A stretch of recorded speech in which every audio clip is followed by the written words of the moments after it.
John had left the show. He left on good terms. And Howard Stern, he was giving him some good-natured ribbing from here and there about what he was doing on The Tonight Show. But they were still friendly. Beth and Susanna are still friends. They would still get together from time to time. And there was an issue that came up a couple of years after John left the show. John Truth. He had an article come out in the Arizona Republic. And it's because he was in Phoenix or something promoting a stand-up gig or whatever the hell he was doing. And so Howard saw this article talking about how great it is to work at The Tonight Show. And Howard read into this, all that was like bashing working for Howard and how great it is working for Leno. And so Howard was kind of reacting to this article. Yeah. But I'll tell you this, though, Andy. This is what's really interesting about this journey, because we're going to fast forward a little bit to when John went on the Adam Carolla radio show in 2008 to promote his movie, One Too Many. So at this time, we're talking about 2006, probably. At this time, Howard is still not angry with John per se. He's mad at Leno. Howard and Leno had a big falling out over all of this. But he's not concerned with what John is saying, and this actually sticks up for John, which is very interesting. But I pulled some, Gary, him and John have an interesting past. Fred does not like John. Ralph, we're going to hear come on. He is not a John fan. Robin is back and forth on it, so you're going to hear a lot of different opinions here. And I love what Gary says on this clip. All the guys are coming and telling me stuff because they're all afraid to say it to someone. What? But John's rap used to be that he paid his dues because he spent all those hours waiting outside of celebrity interviews. You mean after all the questions we wrote down for him? John's rap used to be that he paid his dues. What really? Say you, dues payer? Yeah, we have a second dues payer, apparently. So they were talking about how John acts like he had this really big career on the Howard Stern show, and Howard's going, well, I mean, look it.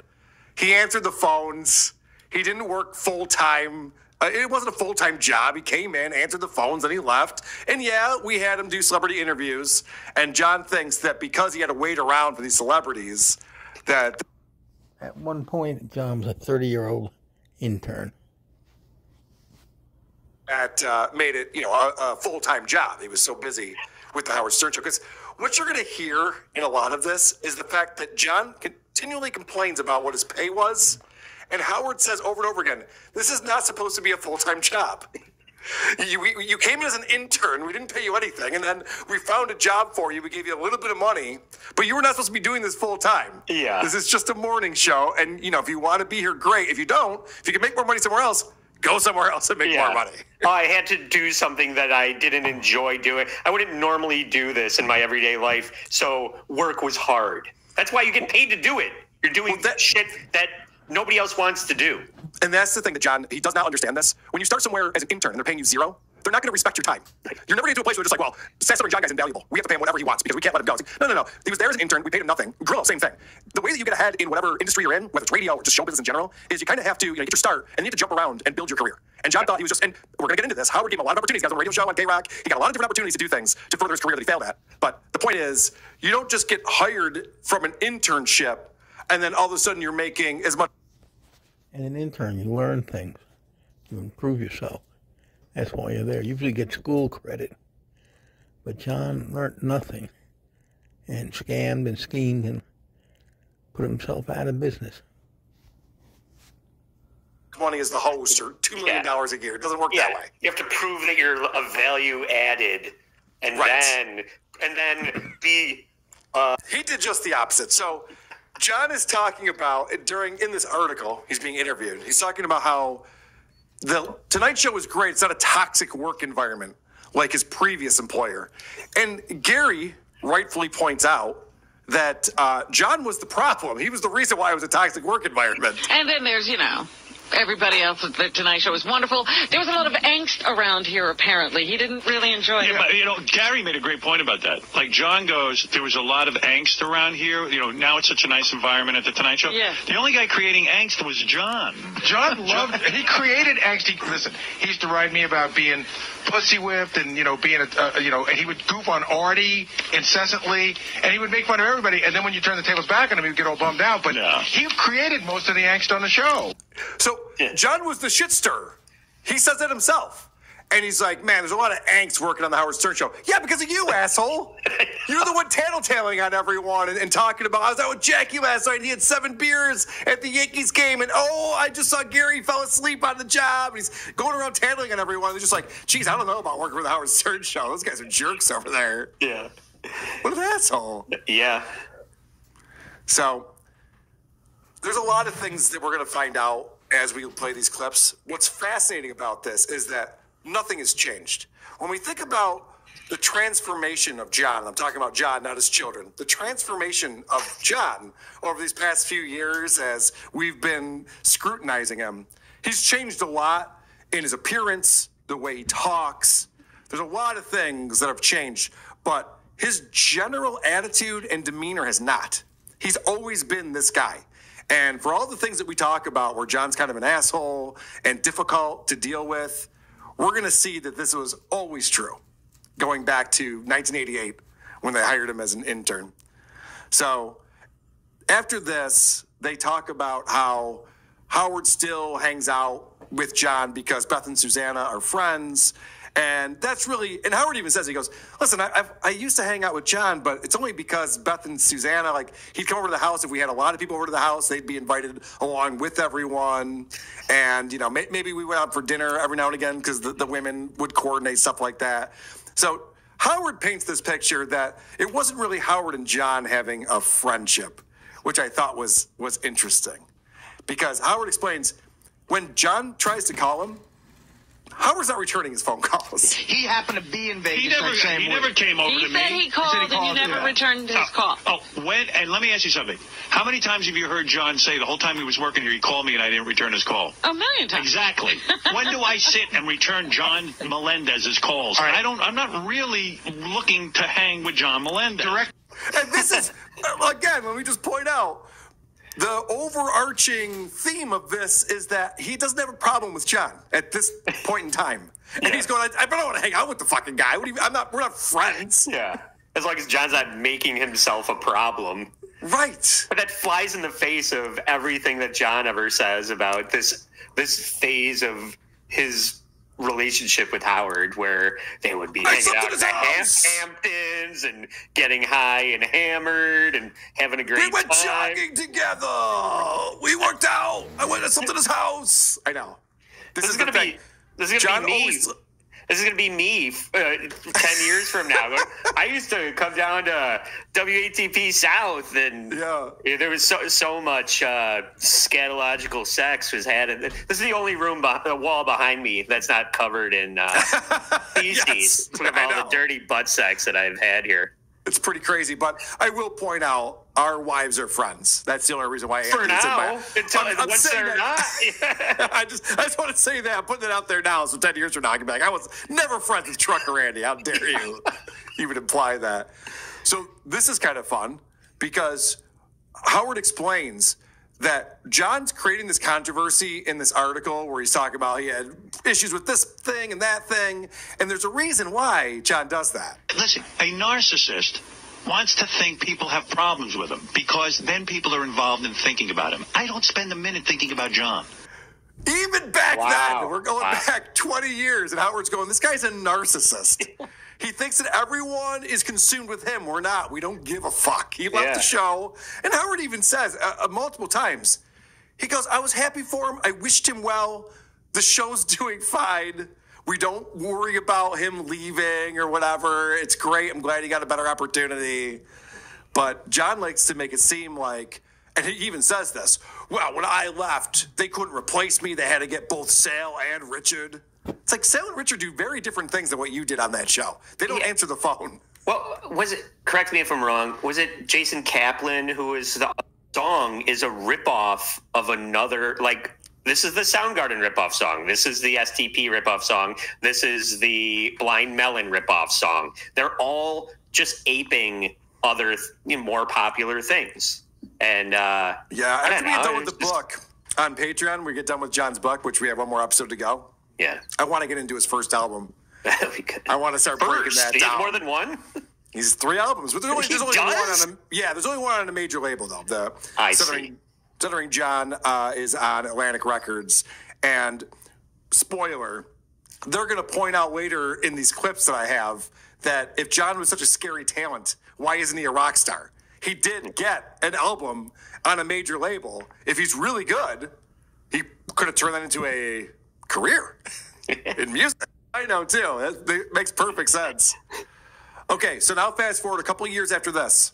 John goes on the Adam Carolla radio show, and he's promoting his movie and Tahiti Village, which we'll talk about. John has always got some kind of scam going, some kind of angle he's working. We'll get into that. But Howard's pissed at John at this point because in this interview, and Adam was leading him in this direction, which is brilliant by Adam Carolla. As you know, I'm a fan of Adam Carolla. And Adam actually was offered Artie's job. Adam has been on the Howard Stern show many times. He sat in for weeks at a time before when they were looking for someone to replace Jackie. And Adam was their, they decided. Yeah, they decided he was the guy. The thing with Adam is that he is a host. He hosts his own morning radio show in LA and other markets, so he didn't want that gig. But anyway, Howard's pissed. Somebody played me an interview that Stuttering John gave on the Adam Carolla show, and I used to have no beef with Stuttering John. Now I think he's a fucking asshole. What happened there? He could stay a fucking way from me a mile away. Hello. Hi. He's a douchebag. So he's on Adam's show complaining about how poorly I treated him and didn't give any money. I'm like, douchebag, you're lucky you had a first job in radio through me. This is the thing. And Howard really drives this point home. But John has no gratitude. John thinks that everyone owes him shit.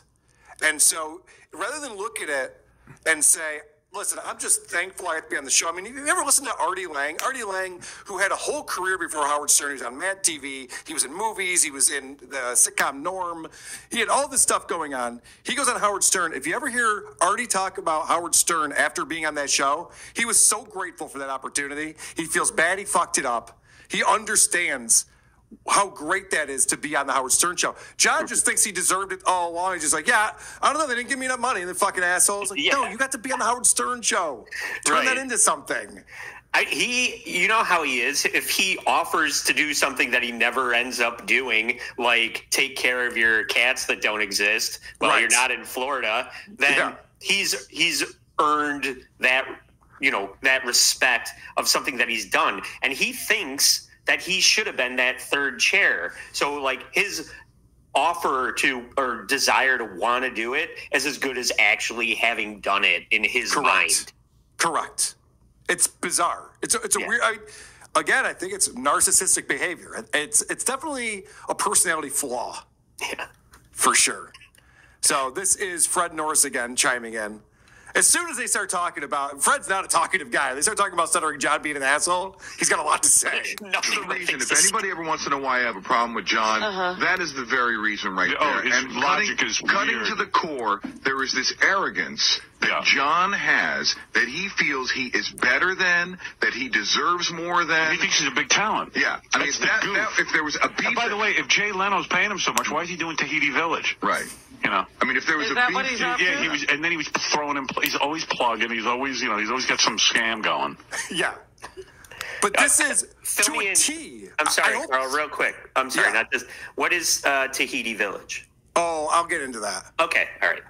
We're going to play John plugging it on Adam's show, and I'll tell you what that is, because it's actually kind of funny. But I hope Fred's paying attention to the Dabbleverse, because this is exactly what Fred was saying 15 years ago, 17 years ago, whatever this was. I think this is around 2008 that this all went down. And he's going, John thinks he's this scary talent. And like everything revolves around him. That's what he keeps saying about the Dabbleverse. He's the GOAT. He's the reason. No, John, you're a buffoon. You're a buffoon. That's why we're all ripping on you. It's not because you're a scary talent. It's not because you're the New York Yankees of podcasting. I can promise you that. Fucking idiot. So this is great. We're not mincing any words here. Fuck you. You talentless fuck. I mean, really. Honestly. He stuttered. He's on there about how I didn't stick up for him. What a fucking asshole. I mean, really. I mean, just shut your fucking pie hole, asswipe. I'm an ungrateful fuck. Love it. All of that needed to be said and was said so perfectly. The other thing about these clips is I'm, listening to Howard Stern from 2006, 2008. And that was when I think you and I were both avid listeners of the Howard Stern Show, listening every day. And I miss it. It's such a great show. It's so compelling. It's so fun and interesting. And the thing that I noticed, one of the big differences as I'm pulling the clips from this version of the Howard Stern Show versus current Howard Stern, and I go and I pull clips from that.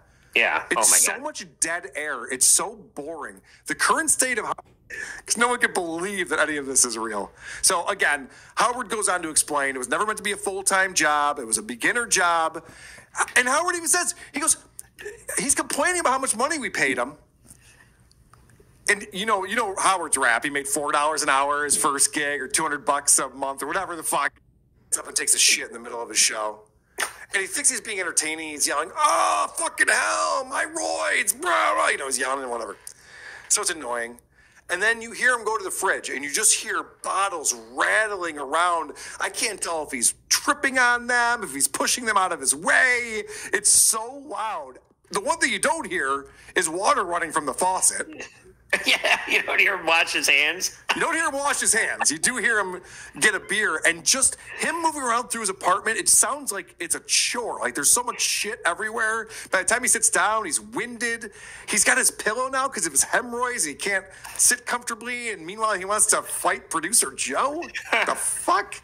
He's got box after box of Tonight Show watches that he's trying to pawn. Yeah, right. Yeah. It's a collector's item. There's only 5,000. All right, so again, getting back to John thinking that he was paid what he was worth. And John, if you were important to the show, maybe you would have made more. Exactly. You're really not that important, you fucking stuttering retard. Well, that's kind of the point too. Yeah. You were kind of paid what you were worth. And trust me, I wonder if Jay Leno isn't sitting and reevaluating that salary he gave you. Yeah. According to Mike Walker, yes. Yes, he did. Yes, he was. That came out after this conversation that Mike Walker found out from a private meeting at the Tonight Show. Jay was none too happy they made that hire. So I just think that's really funny. It is great. Now, Tim Sabian jumps in. So now Tim Sabian comes in. I think the other guys who were a big part of the show, name on. Yeah, he would get, I remember him getting furious. So he's fucking it up for his wife. And let's just remember, guys, John is bad at everything he does. What an ingrate. I mean, really, just obnoxious. Just remember where you came from. And someone gave you a shot. And if the shot was so bad, you leave because you be a man. And you go, and you go do something else. John had said to me, he had to... If his record had taken off and had been any good, he would have been a rock star. Right. If any of that had been any good... Of course, acting. Remember you used to do those little acting gigs? Yeah, it's horrible. It was all horrible. He was good at stuttering and asking the questions we wrote for him. Did anybody begrudge him doing Tony and Tina's wedding? No. When did I begrudge him a thing? Right. So this is the thing, is that John had tons of opportunities. They plugged... Atlantic Records and Howard Stern both plugged the shit out of his band. It sucked. Nobody cared about it, so it didn't go anywhere. He got to open for other bands, which I know he's very proud of, but it's not that impressive. You should be doing your own shows. Yeah. That's how that should work. Now, you asked earlier about Tahiti Village. So now we're going to listen to John on Adam Carolla, and Adam's trying to wrap up the interview, and John's like, "Oh, but hold on, I got to tell you one too many, and I got to tell you about this thing and that thing." I just got to plug this. And so you hear that John's going to be like, "I just got to plug this." Listen to the words he uses. He uses the word legit or legitimate, which is a weird thing to say in an advertisement or a plug for something. It makes me feel like, should I be wary of this?